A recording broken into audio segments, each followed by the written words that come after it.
Let's continue then with our skeletal system and our lower extremity. We had worked our way down to the leg, so we're on the tibia.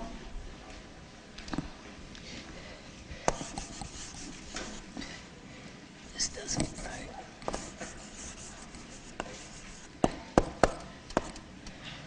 The tibia is the weight-bearing bone of the lower extremity.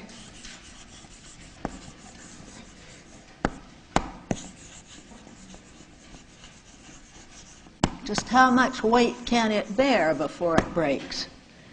How much does a weightlifter, a professional weightlifter, usually weigh? 250 pounds? Okay. That's for our weightlifter.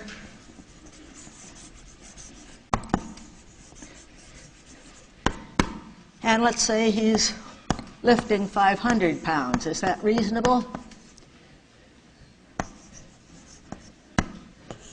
So we're up to 750. Does anybody know of a weightlifter who's lifted more? Anybody know any weightlifters? Oh, no? All right, but it gives you some idea of the capability of the medial bone of our leg. So the tibia is medial. And if you look at it carefully, you can see that it's triangular shaped. If I were to cut through it, I would get something like this. This is a cross section. And if you feel, you can feel sort of the apex of the triangle as you go down your leg. And you'll notice that it has no muscle on it. This area is called the shin. It has no muscle on, no muscle covering. So what are you touching when you go beneath the skin and touch the shin? What's immediately beneath the skin and between the bone and the skin? What are all bones covered with? Have you heard of periosteum? Sure. Peri means around, osteum's bone. So you have periosteum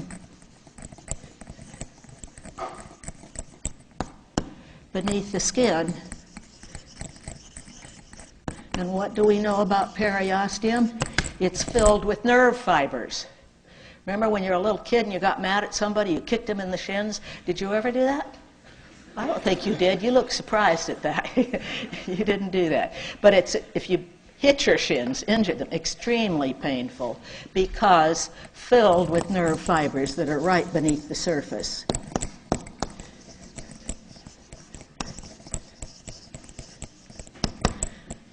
So for articulation at the proximal end,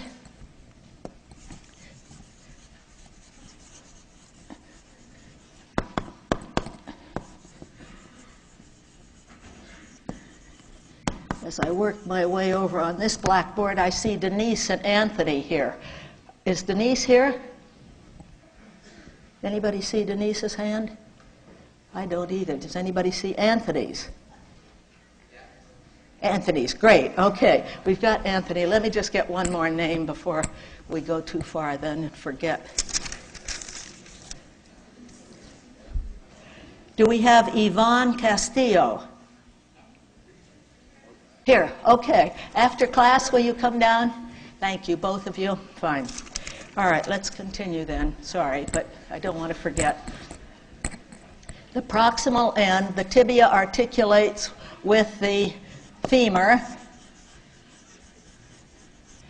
and with the fibula. And you can see that as you look at the skeleton. Here are the condyles of the femur and the condylar surface on the tibia. And laterally is the fibula, and it's articulating laterally with the tibia. Then the distal articulation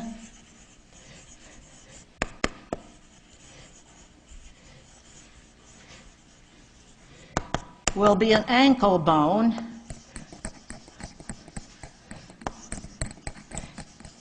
and the ankle bone is called what? Talus. Good. Talus. And with the fibula. Now we see a protrusion on the medial aspect of the distal tibia. Down here, you can feel it, the swelling down there. That's the medial malleolus. The medial malleolus.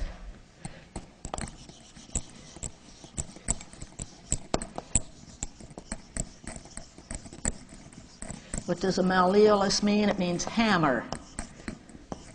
I don't know that I'd use it for a hammer, but that's what it means. So you can feel the swelling down there. So this gives us basic characteristics of our tibia. Now if we look at the fibula is the thin bone laterally.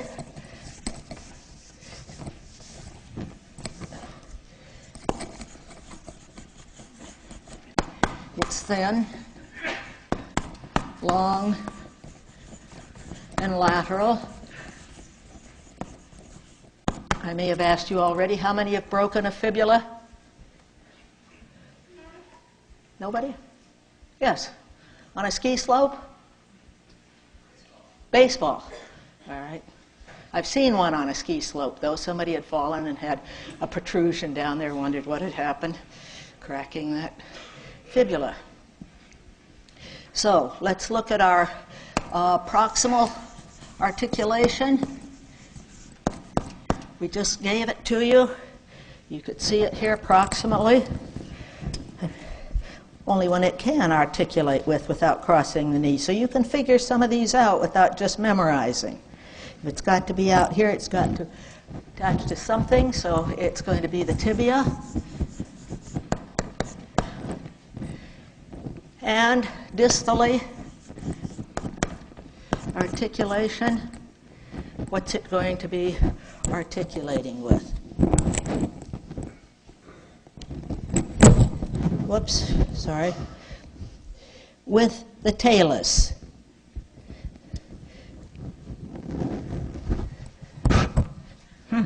Sorry.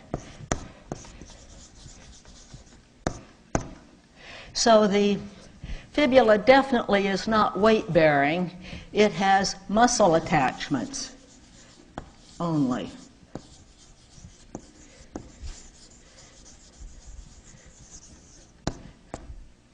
So if we leave then the fibula and go on down, we should mention that it has a lateral malleolus. Usually that's larger.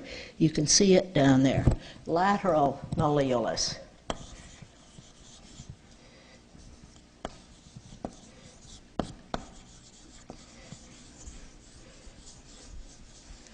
Just the swelling at the distal end. Many people make the mistake when they crack that malleolus, they say they've broken their ankle. Now you can correct them. It's a leg bone. It's not an ankle bone, right? We always used to say we broke our ankle when we were doing that as kids. It was completely wrong. So let's then look at our tarsal bones. How many tarsal bones are there?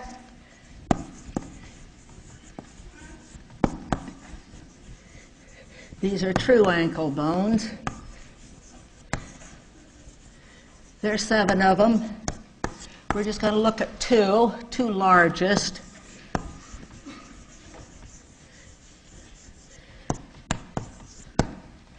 First, the calcaneus.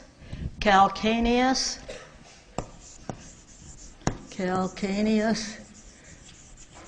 What's another name for the calcaneus? The heel bone. You can see how, don't want to break him, bring him clear up. Can you see the heel bone back here? It's really quite striking, isn't it? Can you see it or not? How's that? You almost want to apologize. You may be hurting him. But the point is, it is quite large, right? The calcaneus is the heel bone. What attaches to the heel bone? Everybody's heard of it. What's your big tendon back there? Your Achilles tendon. We'll see more about that when we bring in the muscle. Attaches to the calcaneus. The other bone we'll mention, we've already mentioned it. What bone did we say the tibia was articulating with? The talus, sure. So another big one is the talus. So these are our ankle bones that we're going to mention now. Let's go on to the metatarsals. Those for the sole of the foot, and give just a few characteristics there.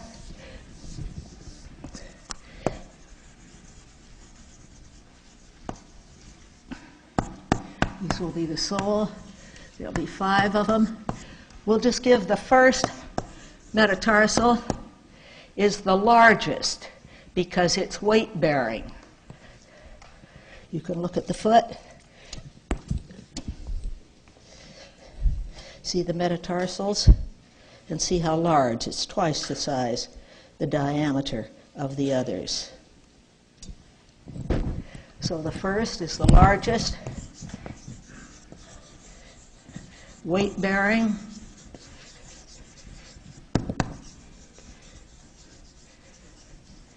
And the 5th people usually know, because the 5th is frequently fractured. How many have broken their 5th metatarsal? There are 2, 3, 4, 5. I mean, that's most we've ever had. Any more? 6, 7? So definitely. How'd you do yours back there? How'd you do it? Pardon?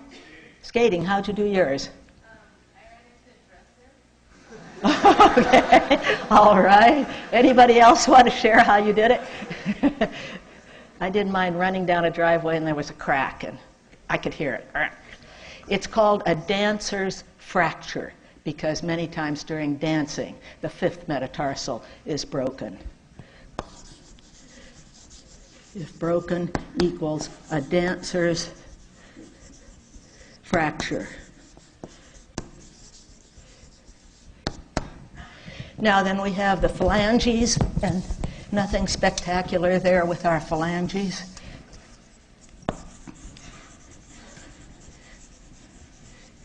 The big toe has 2, just like the thumb has 2. Other toes have 3.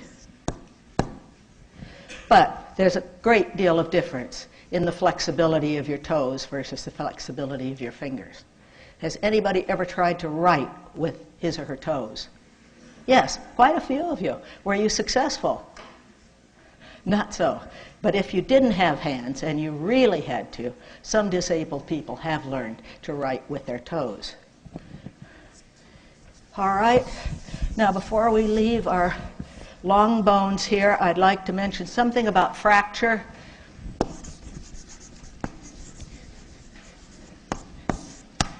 Let's take our tibia and we're going to fracture it.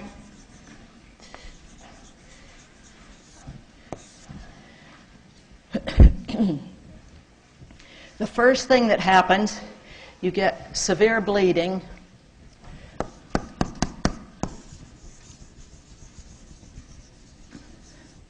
And form a blood clot.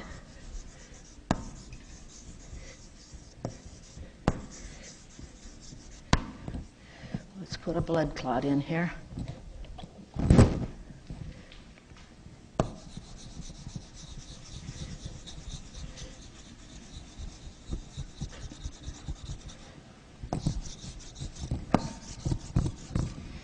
And then the second step, remember we have periosteum that's surrounding the bone. What kind of cells are in periosteum? If you had to guess, What do you think? Muscle cells? No. Bone cells? What kind? What's the most common tissue? Connective tissue. So we've got periosteum,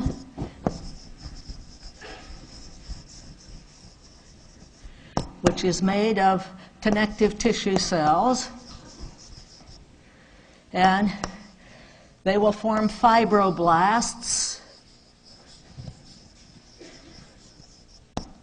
and fibroblasts will form osteoblasts,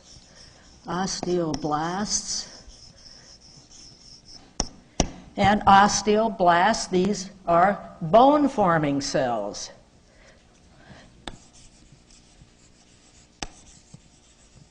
So you can figure out the meanings as we go along. And what they're going to be doing is forming fragments of bone, form fragments of bone within the clot. I don't know if we're going to be able to see them here, but we'll put some fragments. Do they show?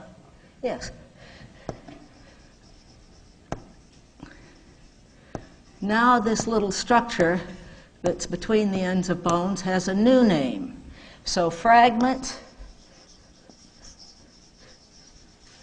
plus clot equals a callus.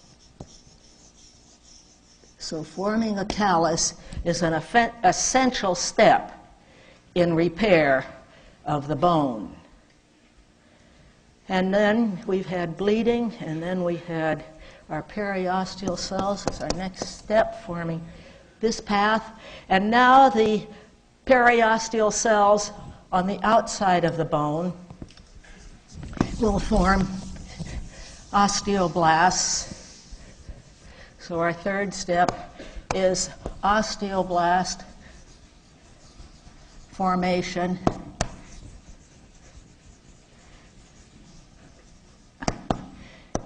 on periosteum,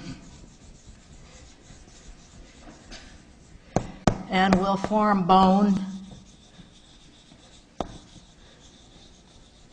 between the two fragmented ends. Form bone between fractured ends.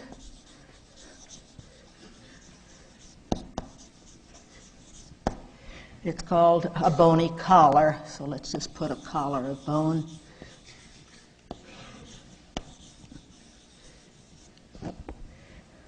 So in our two-dimensional drawing, we can just do something like this, put it around.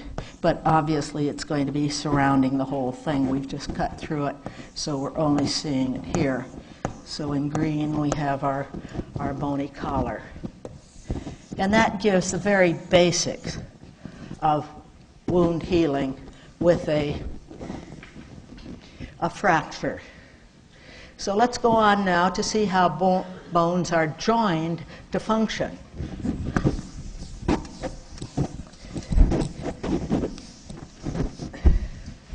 So what's the science of joints called?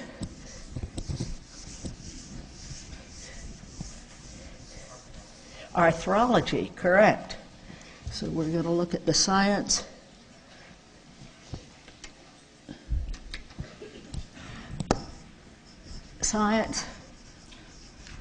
of joints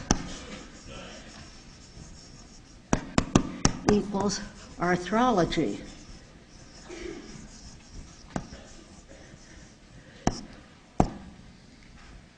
So we have many kinds of joints. We've studied them, but now we can put them together. So we can have fibrous joints,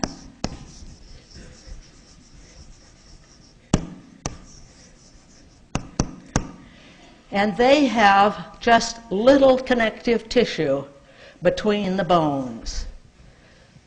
Little connective tissue between bones.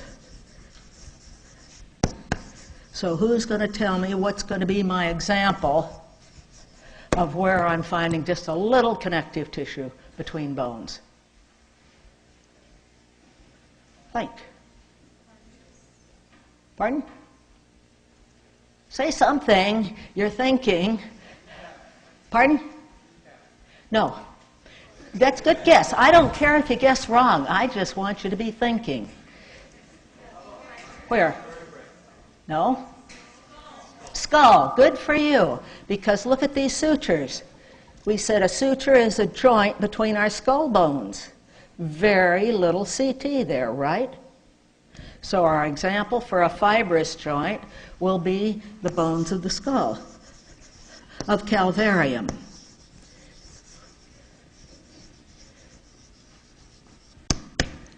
Now the next type of joint will be cartilaginous.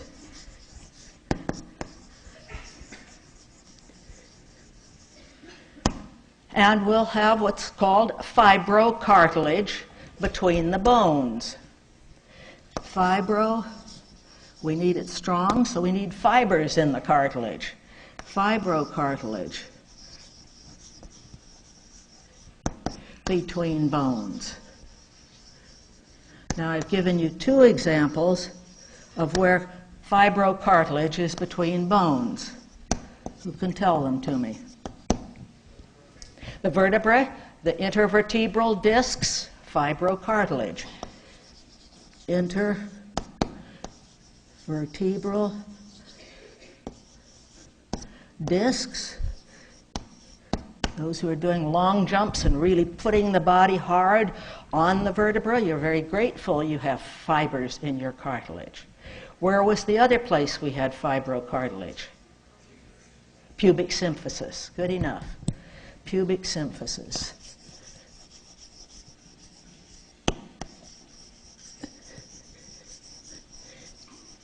Need to make that a strong joint. We said the pubic symphysis between the two pubic bones. Now, what's the third type of joint? Since this has been very restricted, you can see most of the bones, most of the joints in the body are the third type.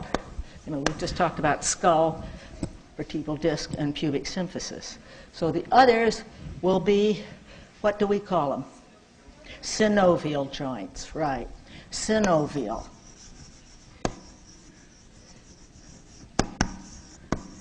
What does it mean? Syn means with, S-Y-N. And ovial, what does it sound like? Egg, but not the yolk, but the white, egg white. So synovial fluid is like egg white, and not when it's beaten up, of course, but in its natural state. So synovial, this is egg white.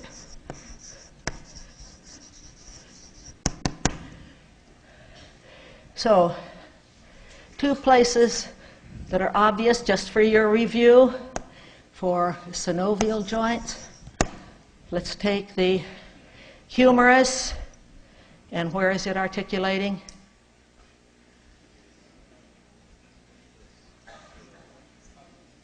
You're right, but you're not saying it. You've got your hand there. Pardon? With the scapula, but what part of the scapula? The glenoid fossa. Good for you. So the humerus with glenoid fossa is one example.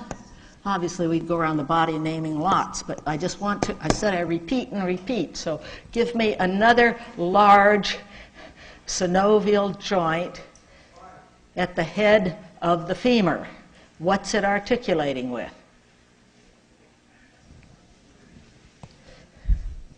I mean, it's so big, and I talked about it so much.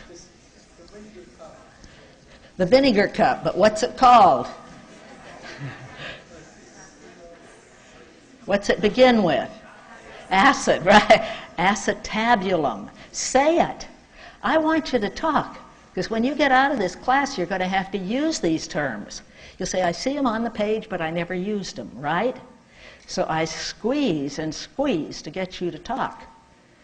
By the end of the semester, you're talking. Right now, you just sit with your mouths open and sort of look at me. But I know it can be done because we do it every year, and I have to work just as hard. If I have second graders and ask them, they're all talking, they're all shouting. You get inhibited. You're afraid to be wrong. And we're saying it's okay to be wrong. Speak up. What's it called? Thank you. So the femur with the acetabulum. It's only for your own good.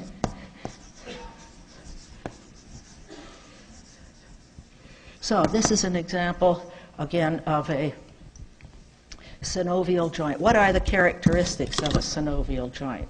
Let's go through those.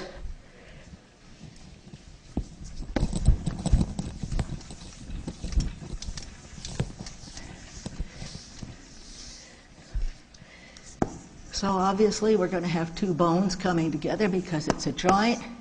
So let's make our bones.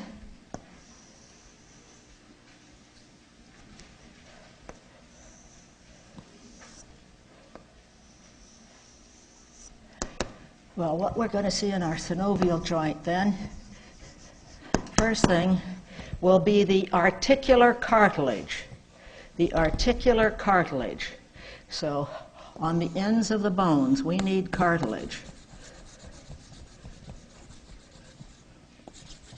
Characteristic of a synovial joint, we did not see this with our fibrous joint. So the first thing will be articular cartilage.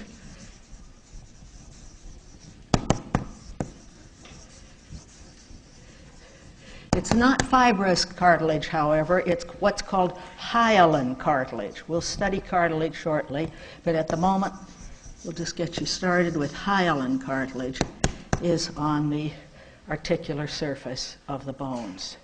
Then the next structure will be the synovial membrane. Synovial membrane. And it will surround the joint. And again, I can only do it in 2D here, but it's around the whole joint.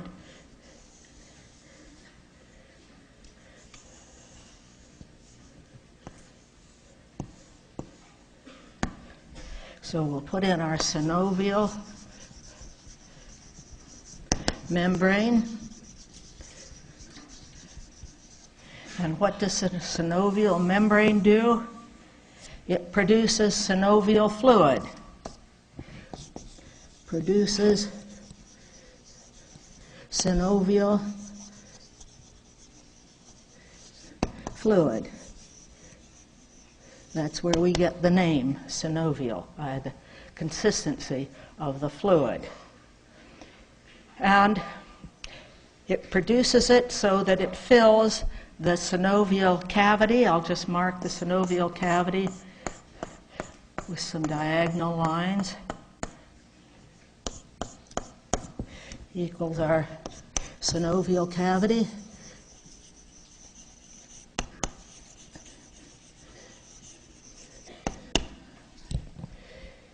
And we have one more structure that's involved here, and it will be the heavy connective tissue that will surround the whole joint.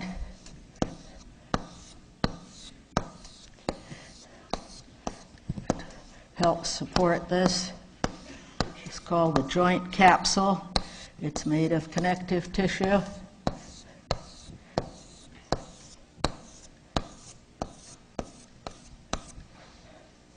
So 3 will be our joint capsule.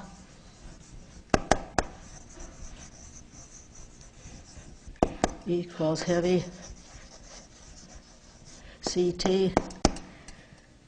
For stability and protection.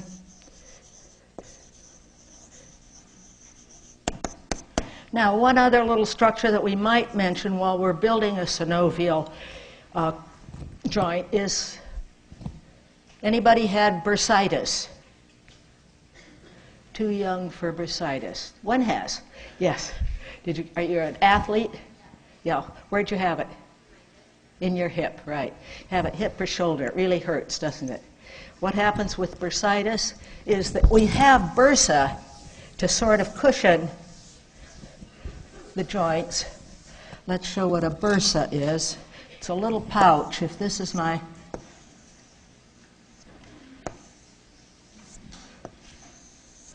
and we'll put our synovial membrane back, but let's put on this side, we're going to have a little pouch. And this pouch, then, is called a bursa. And what it's reducing friction that the muscles around it are causing. Reduces friction from the surrounding muscles.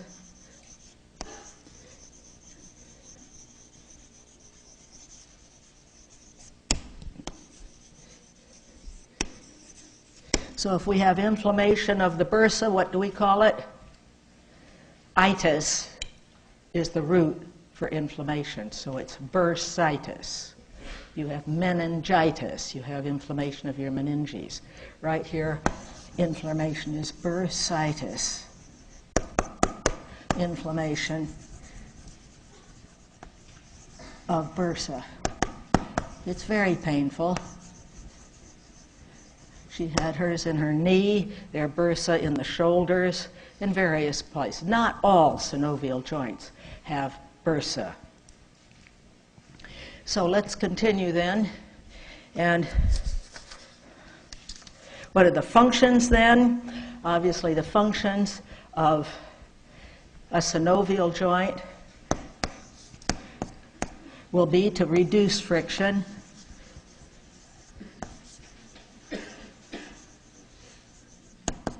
with the synovial fluid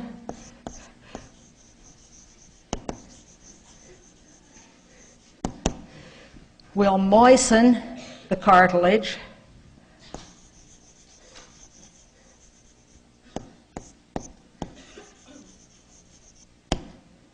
and nourish the cartilage. Nourish. Why is it essential to have the fluid nourishing cartilage? How does cartilage differ from bone? Does bone have blood vessels in it? You bet it has. Does cartilage? No. So you need this synovial fluid to be providing the nutrients for the cartilage. There are no blood vessels in cartilage. That's why it heals slowly. It does not have the advantage that bone has of being so rich in a blood supply. So now let's look at types of joints. We can see all the types by using the upper extremity.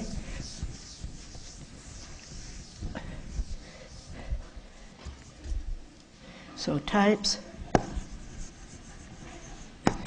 of joints. One, very simple, hinge joint. You see the hinge joint here at the elbow. Just that's hinge. What's the comparable hinge joint in the lower extremity?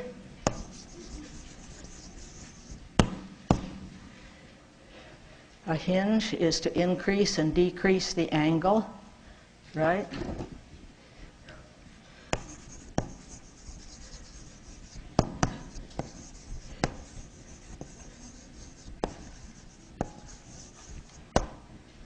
And we've given this at the elbow.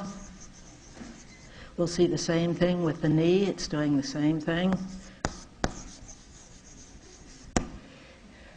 Then we have a ball and socket joint.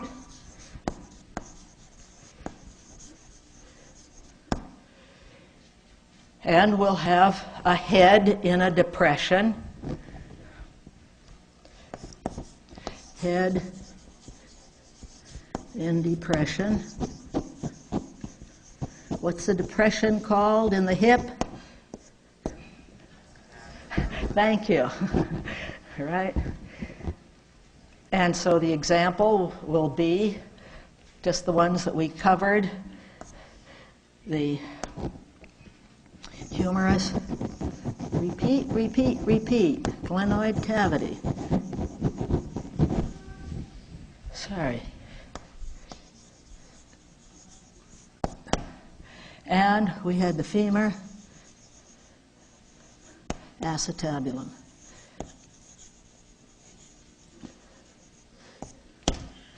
What's another kind? The pivot. When we watch the radius with its head pivot around the ulna. Pivot joint.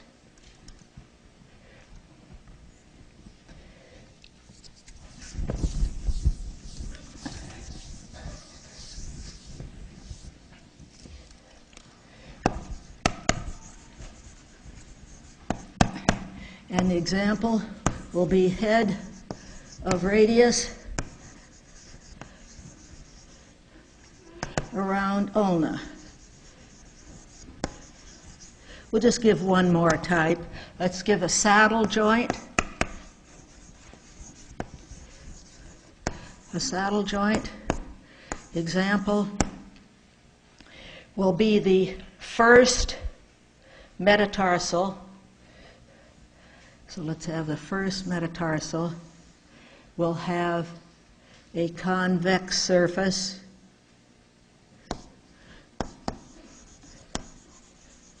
Metacarpal, excuse me. I apologize. This will be convex. And the carpal bone it will come to will have a concave surface.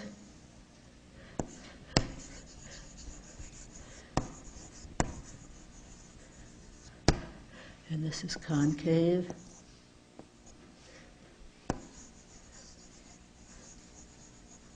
So these two constitute a saddle joint.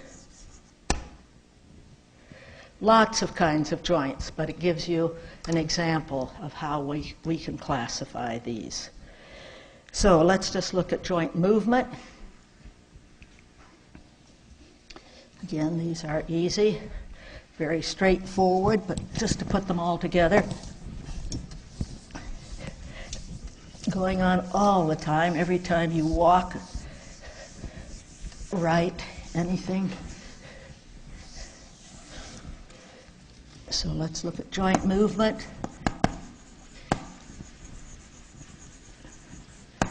Easiest, flexion. We're going to flex the arms, have muscles that we're flexing.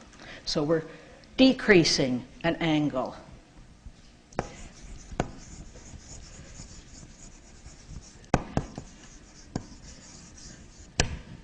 So what's opposite from flexion?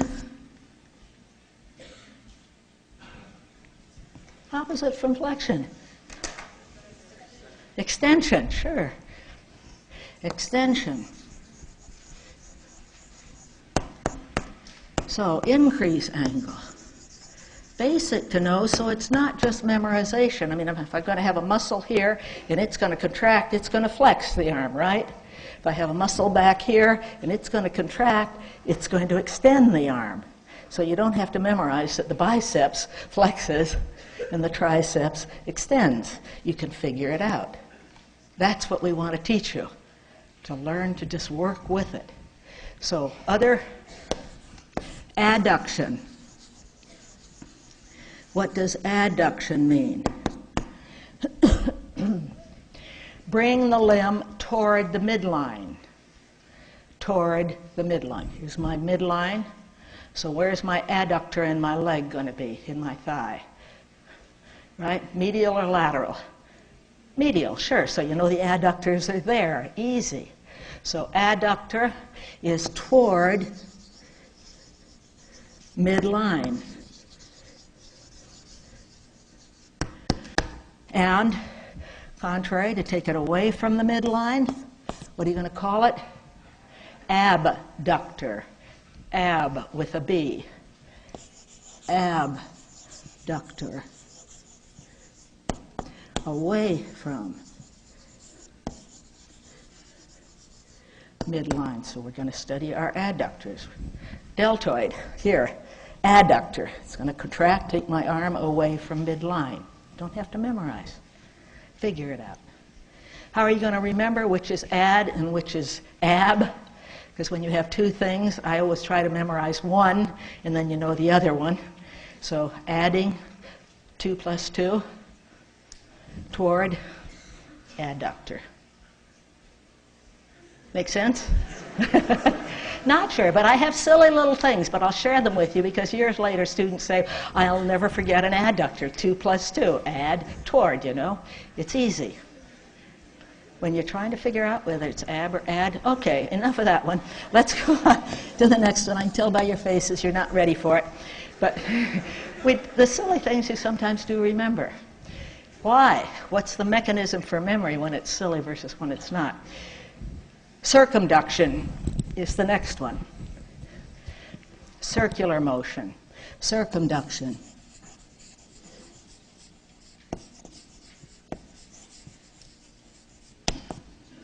Circular motion. Circular motion. Now we come to areas which will probably affect many of us in our lifetime when we get inflammation of our joints. Two types of arthritis. Two big categories. You know, arthritis. Itis is inflammation. Arth is the joint now. You know where it comes from.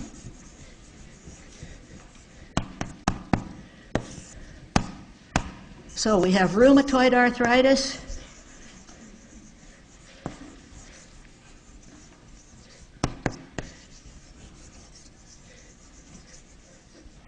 What does rheum mean? Rheum means discharge. Rheum.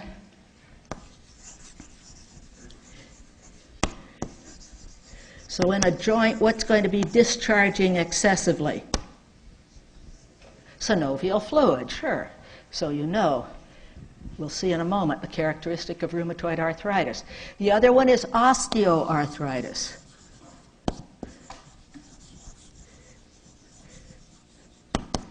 Let's look quickly at the difference between these two.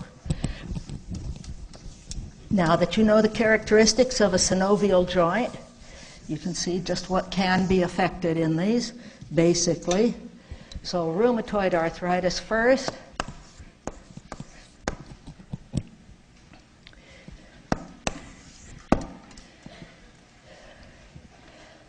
Thank you. Rheumatoid arthritis starts by a disorder of the immune system.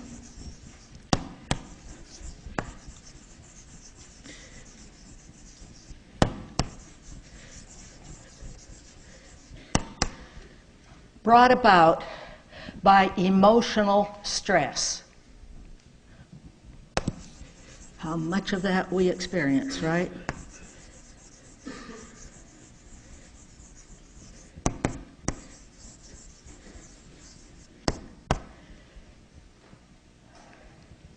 So what happens?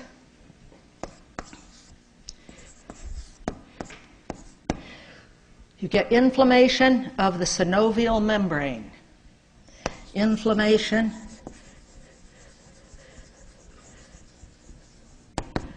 of synovial membrane. So what's going to happen there? We talked about discharge. What does the synovial membrane discharge? Synovial fluid. So you get an increase in synovial fluid. If you're getting an increase in synovial fluid in your joint, what's going to happen? It's going to swell, right? Have you seen arthritic joints? So we've got inflammation here, which will then increase synovial fluid.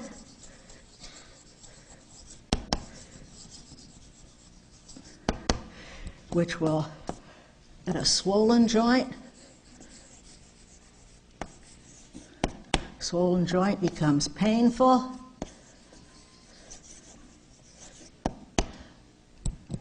And stiff. Can't move it.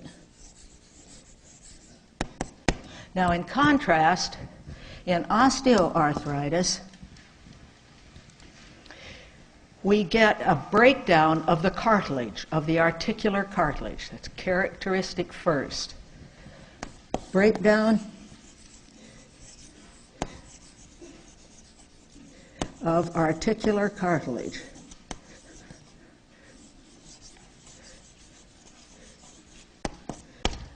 So what's going to happen when you lose that cartilage? You're going to get bone against bone, aren't you? Right?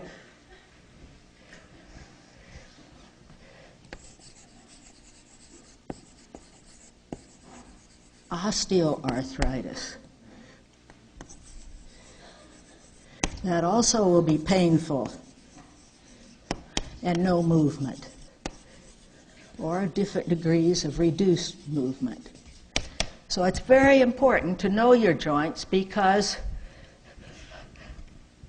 osteoarthritis is common to all races. They found some 500,000-year-old skeletons that had osteoarthritis, so it's been around for a long time. Let's just review with slides while we have a few moments here.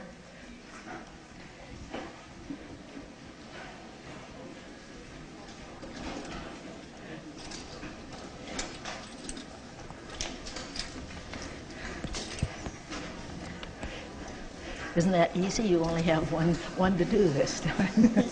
Your job is half reduced. So let's see what we've got here.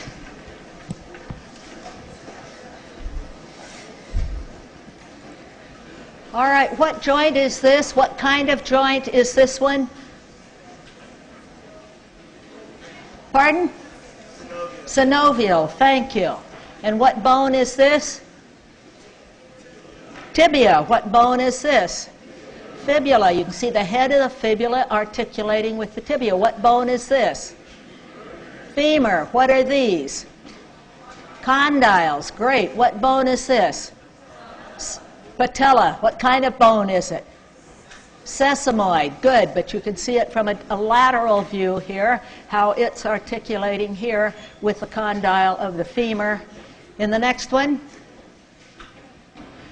And here we have the whole skeleton where we'll have fibrocartilage here, fibrous joints here, and all the rest are synovial joints. In the next one, and here we have an MR image of the ankle region. See all the bones you could be learning, but we're giving the tibia. What's this structure coming down here? No. You can read it. Tendon, yes. At least you can translate tendons. What tendon is coming down? The Achilles tendon. Right, because here's your calcaneus. Here's your talus. Your talus is articulating with distal. What is it? Tibia. Right? Talus. Calcaneus. And lots of other bones that we don't have time for. In the next one. Isn't that pretty? I've never been able to project that because that's new. I wasn't sure. It'll show your fibrocartilage here. It'll give you an example of a hinge joint here, a hinge joint here, ball and socket here, ball and socket. But I just love what they're doing with creativity in anatomy today. In the next one. And this one, I just wanted you to see how many structures are adhering to your calcaneus to give strength here. Here's your fibula coming down. You can see when you get a sprained ankle versus a broken what? Broken leg. This is a leg bone, not an ankle bone. Next one. And these then are your fibrous sutures in the skull. In the next one. And this is another I try to give you radiographs when possible because going into practice today, you'll get lots of these. What kind of cartilage is here? Come on. Fibro, thank you. What's this? Obturator foramen. What's this? Good for you. It's the acetabulum with what in it?